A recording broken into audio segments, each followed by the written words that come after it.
সৰকাৰ, পিতা মৃত মনীন্দ্ৰ মোহন সৰকাৰ, আৰ.কে মিশনগড় পিয়াৰি মোহন দেন ধুবড়ি, মোৰ ককায়েক স্বৰ্গীয় মুৰাৰী মোহন সৰকাৰ অবসৰপ্ৰাপ্ত জিলা সেশন ন্যায়াধীশ আছিল। তেওঁৰ নামত আৰু তেওঁৰ লগতে আমাৰ সকলোৱে মানে এজমালি মাটি এটা বিদ্যাপাৰা প্ৰথম খণ্ড ষ্টেডিয়ামৰ ওচৰত আছে। 2 বিঘা 4 কাঠা 4.5 লাখা মাটি। তাতে কিছু মানুহ একেলগে হৈ এটা আমাৰ দাদাক মৃত সজাই মানে 30 ডিচেম্বৰ 2023 মোৰ ককায়েক ঢুকাইছে। তাৰ 5 দিন পিছত তেওঁক জীৱিত সজাই তেওঁৰ নামত এটা মাটি নামজাৰিৰ কাৰণে এপ্লাই কৰিছে 4 তাৰিখত। 18 তাৰিখত এইটো হৈ গ'ল। মুৰাৰী মোহন সৰকাৰৰ নামত মৃত মানুহৰ নামে তেতিয়া জীৱিত সজাই সেইটো নামজাৰি হৈ গ'ল। সেইটো নামজাৰিৰ পিছত তেওঁলোকে কি কৰিলে, আকৌ 19 তাৰিখে এপ্লাই কৰিলে তেওঁৰ ল'ৰাৰ নামত কৰিব লাগে। এইবিলাক যিবিলাক ডকুমেণ্টছ মই দিছোঁ সববিলাক ফেক ওলাইছে। ফোন নম্বৰ তাৰপিছত নাম এইটো মিলা নাই এইবিলাক। তাৰপিছত তেওঁৰ নামত আনি তেওঁৰ ল'ৰাৰ নামত আনিলে, ল'ৰা আৰু ছোৱালীৰ নামত আনিলে। ছোৱালীয়ে গম নাপায় যে তেওঁৰ নামটো আহিছে তাতে।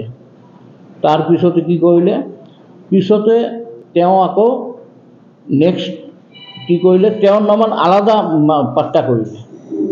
দুজনৰ নামত, ৰাজা সৰকাৰ আৰু মোহন সৰকাৰৰ নামত আলাদা পাট্টা কৰিলে। কৰাৰ পিছত আকৌ নেক্সট 30 তাৰিখে তেওঁ আকৌ কৰিলে, তেওঁৰ নামত আলাদা নামজাৰিৰ কাৰণে বাটাৱাৰৰ কাৰণে এপ্লাই কৰিলে ৰাজা সৰকাৰে। কৰি সেইটোও হৈ গ'ল। তাৰপিছত বিশ্বজিৎ নাথ নামৰ এজন মানুহৰ লগত লগ লাগি সি আৰু মাটি কিনা বেচাৰ কাৰণে এপ্লাই কৰিলে। এপ্লাই কৰাৰ পিছত তেওঁ কৰিলে কি, ফেক ফটো দিছে তাতে, ভুৱা ফটো দি এই গোলগঞ্জ আৰু ফকীৰগঞ্জৰ পৰা মানুহ আনি সাক্ষী দি সেইটো ৰেজিষ্টাৰ কৰে। এইবিলাক মই পিছত গম পোৱাৰ পিছত মই পুলিচত দিলোঁ। পুলিচে এতিয়া তদন্ত কৰিছে। তদন্ত মোটামুটি ভালে আগুৱাইছে এতিয়া, পুলিচে ঠিকে কৰিছে। আৰু বেলেগ মানুহ এই দালাল চক্ৰত বেলেগ মানুহ জড়িত আছে। সেইবিলাকৰ কাৰণে মই পুলিচক কৈছোঁ সেইবিলাক মানুহ ওলাব লাগে। এতিয়া পুলিচে ইনিচিয়েটিভ লৈছে। মোবাইল নম্বৰ যিকেইটা আছিল এপ্লাই কৰা মানুহকেইটাক মাতি আনিছে। মাতি অনাৰ পিছত দেখি মানুহটো বেলেগ, নম্বৰটো বেলেগ মানুহৰ, নামটো বেলেগত দিছে। সেইবিলাক ওলাইছে। সেই মানুহবিলাক মোবাইলত দি গৈছে থানাত, কৈছে মই কৰা নাই। এইটো গভৰ্ণমেণ্ট অফিচিয়েলক কেনেকৈ কৰিলে, এইবিলাক ভুৱা এটা নাম্বাৰ দি ভুৱা নাম দি কেনেকৈ এপ্লাই কৰে, এইটোতো মই পুলিচক জড়িততো ইয়াতে এইকেইটা মানুহ আছে। মই যিবিলাক নাম দিছোঁ সেইটোতো নামৰ লগত সি অহা নাই। তাৰ মই নামটো কৈ গাই দিছোঁ। মহম্মদ ৱাছিম আকৰম, এইটো ফেক ওলাইছে। আব্দুৰ ৰহমান, এইটোও ফেক ওলাইছে। এইটো বেলেগ মানুহৰ মোবাইল নম্বৰ ইউজ কৰিছে। মফিদা বিবি, এইটো বোলে কৰিমগঞ্জৰ মানে মোবাইল নাম্বাৰ। মানে এইবিলাক দি এপ্লাই কৰি মৃত মানুহটোক ই সাজাই কৰিছে আৰু কি। তাৰপিছত তাৰ ল'ৰা আছে ৰাজা সৰকাৰ। তাৰপিছত ডক্টৰ বিশ্বজিৎ নাথ আছে, যিও কিনিছে আৰু কি। তাৰপিছত তাৰ লগত আকৌ মানে সাক্ষী দিছে এই দলিলত ৰেজাউল হক আহমেদ, মুক্তাৰ গাঁও বৰকলীয়া খণ্ড ফকীৰগঞ্জ, আৰু এজন আছে তাপস সূত্ৰধৰ, সি মাষ্টাৰ হয় এই গোলগঞ্জ কৈমাৰী 4ৰ্থ খণ্ড। তেওঁকো ফোন কৰিছে, তেওঁৰ পৰাও তাৰ ভাষ্য লৈছে, তেওঁক থানাত মাতিছে এই তাপস সূত্ৰধৰ। কৰিছে সেইটো মানে কি, এইটোতো এইবিলাক মানুহ আছে। ইয়াৰ ভিতৰত উপৰঞ্চিও ইয়াৰ ওপৰত মেইন এটা চক্ৰ আছে এটা। এইটোতো নাম মানে এতিয়াতো ক'ব নোৱাৰো আৰু কি। পুলিচে তদন্ত কৰি আছে, অলপ পাইছে বুলি কৈছে। নাম কোৱা কৈছে যে মুৰাৰী মোহন সৰকাৰ কেনেকৈ মৰিব মুৰাৰী মোহন। এতিয়াতো মই যিহেতু 4 তাৰিখে জীৱিত সজাই সিহঁতে মাটি মানে নামজাৰি কৰিলে মুৰাৰী মোহন সৰকাৰৰ নামত। মৃত্যুৰ 5 দিন পিছত সেইকাৰণে আমি ভাবিছোঁ এতিয়া মৃত্যুটো 30 তাৰিখে যে হৈছে, এই মৃত্যুটো মানে এইটো সন্দেহজনক। এইটো মাৰি পেলাইছে মানে সন্দেহ হয় মোক।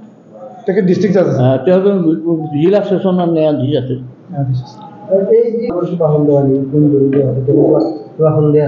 আমাৰতো এইবিলাক মানুহেহে ক'ব পাৰিব এতিয়া, আমিতো নাম দি দিছোঁ অলৰেডি। যিবিলাক মানুহ মানিছে তাক ইয়াৰ এইটো মানে ইয়াতে যি ওলাব, যি চক্ৰত যিটো এইবিলাক মানুহতো সুধি আছে, সিহঁতৰতো নাম কৈ আছে। তাপস চুতুজৰ কৈছে কিবা এটা নাম কৈছে বুলি, নামটো মোক কোৱা নাই পুলিচে, কৈছে যে কিবা এজনৰ নাম কৈছে, তেওঁ কৈছে চৈ দিবলৈ। সেই মানুহটো ওলালে তাৰমানে চক্ৰটোৰ মেইন বছ সি আছে, তেতিয়া সি মানে ই কৰিব পাৰিব। সেই মানুহটো আহিলে গম পোৱা যাব সি প্ৰথমৰ পৰা আহিয়ে লাগি আছে। হা তাপস চুতুজৰ এইটো সাক্ষী দিছে জমি কিনা বেচাত।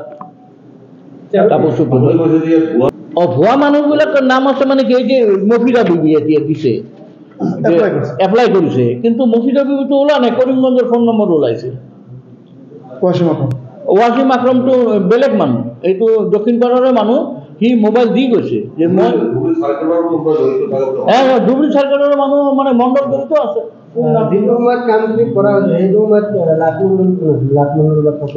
নুৰ ইছলাম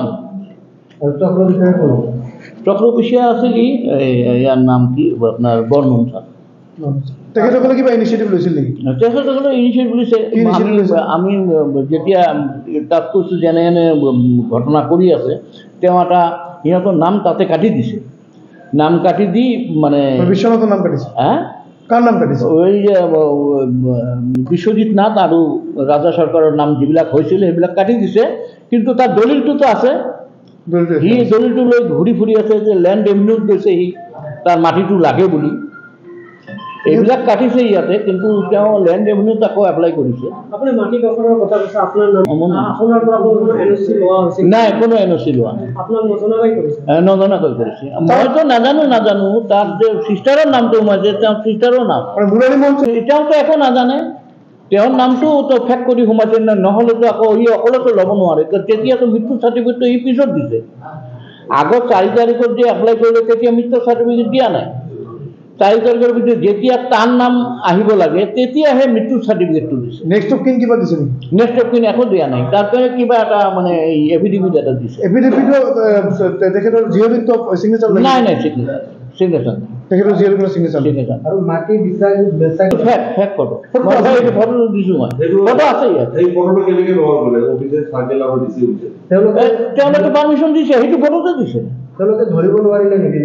না, তেওঁলোকে ধৰিব নোৱাৰিলে। আমি যেতিয়া ওলাইছোঁ এতিয়া মই পুলিচক দিছোঁ যে এইটো তদন্ত কৰক, সেইটো ফেক ফটো। মানে এই ক্ষেত্ৰত অফিচত মণ্ডল চণ্ডল এইবিলাক চব জড়িত। এতিয়া মই উচিত তদন্ত বিচাৰি যে ইয়াৰ যে গুৰি ধৰক যি মানে মেইন মানুহ তাক উলিয়াব লাগে। এইকেইটাতো দোষী হ'বই, এইকেইটা কামেই কৰিছে সিহঁতে। আৰু যে মেইন যিটো যে এই দালাল চক্ৰত যি চলাই আছে, এনেকৈ বহুত হৈ আছে, মোৰ অকলে নহয়, বহুত হৈ আছে।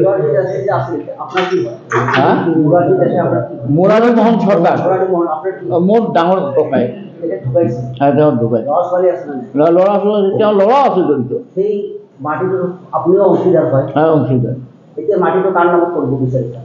না, মই কাৰ নাম, মই আমাৰ যেনেকৈ এজমেলি আছে এজমেলিয়ে থাকোঁ। কিমান বিঘা মাটি আছে? 2 বিঘা 4 কাঠা 4.5 লাখ মাটি আছে, 42 নম্বৰ। মানে প্ৰক্ৰিয়াটো সম্পূৰ্ণ ফেক হৈছে, সম্পূৰ্ণ ফেক। এই নামজাৰি কেঞ্চেল কৰাৰ কাৰণে আপুনি আগতে আবেদন জনাইছিল নেকি? মই এইবিলাক দেখাৰ পিছত মই আবেদন জনাইছোঁ। কি কৈছে? তেতিয়া সিহঁতে এটা অৰ্ডাৰ দিছে যে এইটো চব আমাক মানে নজনাই কৰিছে, এইবিলাক কাম মানে ভুৱা তথ্য দি কৰিছে, সেইকাৰণে এইটো নামজাৰি কেঞ্চেল কৰা হ'ল। ডিপাৰ্টমেণ্টৰ পৰা কোনো মই নিজে দিছোঁ। মইতো পিছত জানিলোঁ, পিছত মই চিফ মিনিষ্টাৰক দিছোঁ, CM-ক দিছোঁ, আৰু তাৰপিছত আৰক্ষী সঞ্চালকক দিছোঁ। CM অফিচৰ পৰা কিবা পদক্ষেপ নাই, পদক্ষেপ গ্ৰহণ কৰা নাই। এতিয়া মই কোনো কাগজ পোৱা নাই, কোনো ইমেইলত দিছোঁ মই। পুলিচৰ ভূমিকা কেনেকুৱা? পুলিচ এতিয়া তদন্ত ঠিকে আছে, অলপ আগুৱাই আছে, মোটামুটি যিখিনি গৈছে ঠিকে আছে। এই কাৰবাৰটো লৈ পেলাই আপোনালোকে এতিয়া কি বিচাৰে? এইটো উচিত তদন্ত বেছি দোষী কৰায়ত্ব কৰিব লাগে। দোষীকাৰে শাস্তি যি শাস্তি হয় সেইটো শাস্তি দিব লাগে তাক। যদি তাৰ ল'ৰা ইয়াত জড়িত হৈ আছে, কাৰণ ল'ৰাই ল'ৰা জড়িত হ'লে ল'ৰাও ল'ৰাজনৰ নাম ৰাজা চৰকাৰ। এটা ফুল